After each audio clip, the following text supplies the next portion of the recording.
मला वाटतं एकतर ह्या आमदारावर कारवाई करा, दोन पैकी एक केलं पाहिजे. मंत्री महोदयानं दोन पैकी एक करा. काय म्हणतं मंत्री महोदय, का असं काही होत नाही, आम्ही सगळी काळजी घेतोय. मग काय मूर्ख लोक आहे का हे पागल आहे. अध्यक्ष महोदय, एकतर आमदाराचं खरं मानावं, नाहीतर तुम्ही दिलेला अधिकारी कोण आहे त्याला पकडा पहिले, नाही तर माझ्यासमोर उभं करा. अध्यक्ष महोदय, आमदारानं काय म्हटलंय, या काँग्रेस प्रदेश अध्यक्ष नाना पटोले ते हजर नाही आहे. ते का हजर नाही याची चौकशी करा. त्याची चौकशी झाली पाहिजे ना.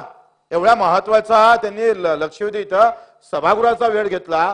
ज्या अमीन पटेल साहेबांचं सहज नाव टाकलं ते इथं उपस्थित ठेवले अध्यक्ष महोदय. या मोठा गोळा अध्यक्ष महोदय. पहिल्या गोष्टी काय, या लक्षवेधीमध्ये एवढ्या महत्वाच्या लक्षवेधीमध्ये नाना पटोले गैरहजर का, ते पहिले माहिती काढा आणि आम्हाला पटलावर ठेवा. माहिती द्या, तुम्हाला सभागृह संपाच्या अगोदर त्यांच्याकडून माहिती घ्या.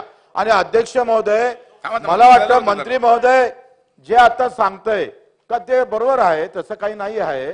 आणि ते नेहमीची भाषा असतं बरं हे मंत्री लोकांची. ते असं काही होतच, म्हणजे एखादा मेला जरी ना, तुम्ही काय म्हणता ते मेला गेले नाही आहे, ते काय आहे ते फक्त असं माहिती झाली असं नका सांगू. लक्षवेधी जर आलं तर प्रदूषण झालेलं आहे, हे सूर्यप्रकाशावर सत्य आहे. सत्य छुप नाही सकता है. मग प्रदूषण ज्या काळात झालं त्याच्यावर काय कारवाई केली ते पाहिजे मला.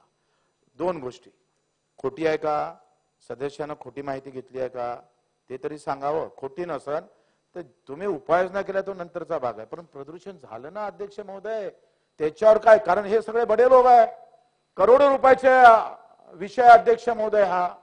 हा लहानसहान माणसाला त्रास देणारा आहे, पण त्यांना माहित आहे का पैसा सब कुछ होता है, आमच्यावर कारवाईच होणार नाही.